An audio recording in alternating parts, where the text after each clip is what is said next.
Hi guys, this is Heba Patel. Congratulations to Volga Media for 17 million subscribers. Please do subscribe to Volga video. అంటే ఇప్పుడు ఈ పాట రఘుకుల తిలకరారా పాట 2 years కి ముందే కదండి యూట్యూబ్ లో రిలీజ్ అయింది. కానీ ఈ మధ్య ఫుల్ వైరల్ అయిపోయింది.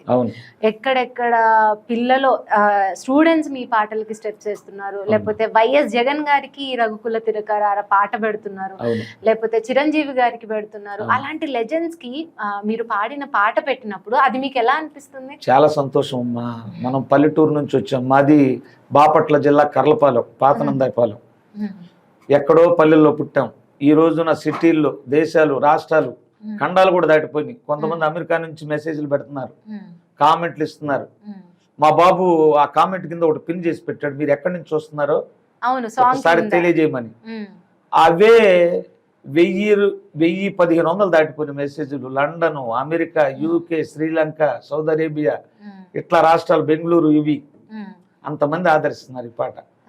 ఖండాలు దాటడమే కాదు అంకుల్, ఇది క్రిస్టియన్ లేదు, ముస్లిం లేదు, హిందూస్ లేదు, అందరూ ఈ పాట కింద 6700 కమెంట్స్ ఉన్నాయి, నేను చూసాను. అవునండి. అంత కొన్ని కామెంట్లు చూస్తే నాకు 4-5 కామెంట్స్ ఒక క్రిస్టియన్లు కనపడతాయి. ఏమండి మేము క్రిస్టియన్ అయినా కూడా ఈ పాట వినకుండా ఉండలేకపోతున్నాం. ఒక ముస్లిమ్స్ ఇట్లాగే మెసేజ్లు పెట్టారు.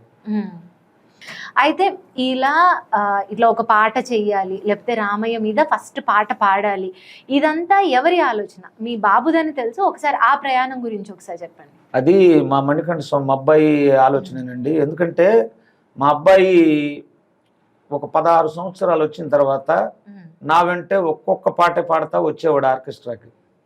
అయితే వాడి మనసులో ఉన్నది మాత్రం చాలా బాధ ఉండేది. ఎందుకంటే నాతో పాటు కొంతమంది, ఈ ఆర్కెస్ట్రాలు పుట్టిందే ఏపీలో, డప్పు సీను గారు అని నరసరావుపేట, వారు ఫస్ట్గా ఆర్కెస్ట్రా పెట్టి ఇట్లా కూడా పాడొచ్చు భక్తి గీతాలని తెలియజేశారు. ఇక అక్కడి నుంచి ఆ కోవలో కుమారస్వామి అని, ఇట్లా మార్కాపురం సీన్ గారు అని ఇట్లా వచ్చారు. వీళ్ళు ఏం చేస్తారంటే ఈ MP3 సాంగ్స్ చేస్తున్నారు. అవి గుడులు మైకుల మీద మోగుతున్నాయి, భజనకు ముందు బాక్సుల్లో పెడుతున్నారు. ఇవన్నీ ఇంటా ఉండేవాడు.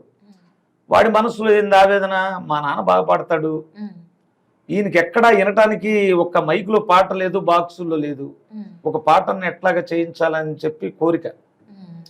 ఆ కోరికతో మా పక్కనే బాపట్ల ఉంది. ఆ బాపట్లలో పవన్ శ్రీ పసుపులేట్ అని ఒక అబ్బాయి పరిచయం అయ్యి మా వాడికి ఫ్రెండ్ అయ్యాడు. అతను మ్యూజిక్ కంపోజ్ చేస్తాడు.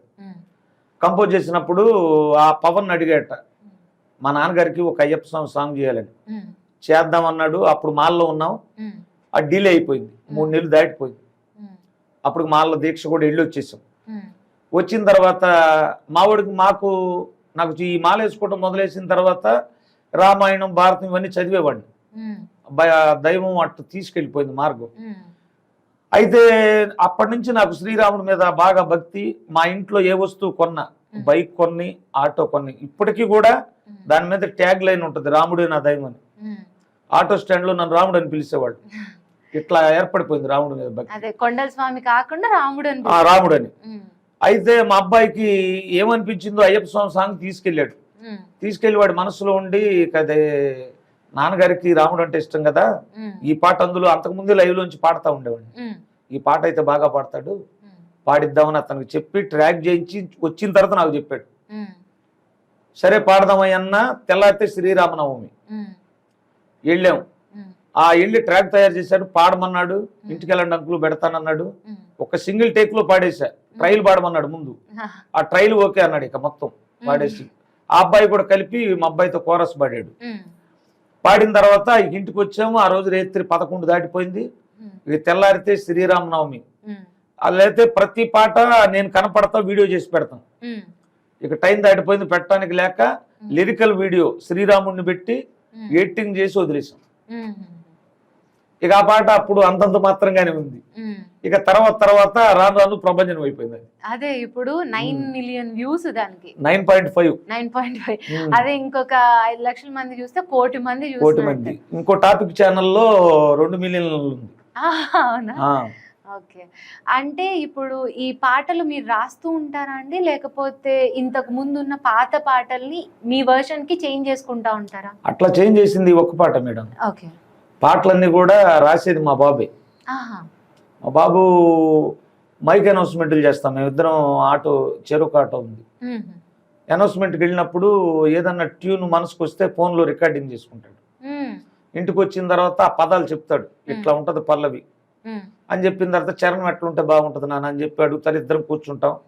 ఆ పదాలు ప్రాస ఎట్లా కలిస్తే జనానికి ఎట్లా ఇంపుగా ఉంటుందా అని అన్నీ అనుకున్న తర్వాత మాకు ఆర్కెస్ట్రాలో కీబోర్డ్ మాస్టర్ ఉన్నాడు, వల్లూరు శ్రీనివాస్ అని, ఆరెమండ. అతను వచ్చిన తర్వాత ఒకవేళ మనలో ఏమన్నా లోపాలు ఉన్నాయని చెప్పి రీడ్ మీద చూస్తాడు, ఆ రాగం కరెక్ట్గా వెళ్తుందా లేదని. ఆయన ఏదన్నా ఉంటే సరిచేసి చెప్తాడు. ఇక ఆ పాట కంపోజ్ చేసేస్తాం. చేసి ఇక సందర్భాన్ని బట్టి వదులుతూ ఉంటాం. అట్లా 55 పాటలు వదిలాం. అదే అంటే ఏ పని చేస్తా ఉన్నా, మామూలు ఏ పని చేస్తా ఉన్నా మీరు పాట గురించి ఆలోచిస్తా ఉంటారు, మీరు మీ అబ్బాయి. అంతేగా మేడం. అదే అండి, వినడానికి కూడా ఎంతో అందంగా ఉంది. అంటే ఒకళ్ళు పల్లెటూరులో పుట్టైనా ఒక మ్యూజిక్ మీదో దేవుడి మీద భక్తితో ఇంతవరకు వచ్చారు అంటే అది చాలా ఆనందంగా అనిపిస్తుంది. అవును మేడం, చెప్తున్నా మీకే ఎంత ఆనందం ఉంది. అనుభవిస్తున్నా నాకైతే అవదలేవు. ఎందుకంటే ఈ రోజున ఎక్కడ చూసినా ఇదే పాట, ఖండాంతరాలు దాటిపోయింది. ఇది అయితే కొండల స్వామి పాడాడు అంటున్నారు. నేనైతే ఆ భగవంతుడు నా చేత ముందు మెయిన్గా ఈ టైంలో కావలసినటువంటి రామనామాన్ని చిన్నపిల్లలు మొదలుకొని యూత్ నుంచి ముసలి వాళ్ళ వరకు ఈ నామం అందరి చేత పలికించాల అని ఆయన కోరికతో ఈ పాట నా చేత చేయించుకున్నాడేమో అనిపిస్తుంది మేడం. అదంతా క్రెడిట్ అంతా అయింది. ఆ క్రెడిట్ అంతా అయింది దేవుడి దయ. నేను Venu Udugula. Hi, this is Park Vikrant. Congratulations, Volga Videos. Please subscribe to Volga Video. Volga videos 17 million subscribers వచ్చారు. దానికి Hartley congratulations. 17 million subscribers. Do subscribe. Congratulations. Hearty congratulations. Please don't forget to subscribe to Volga Video.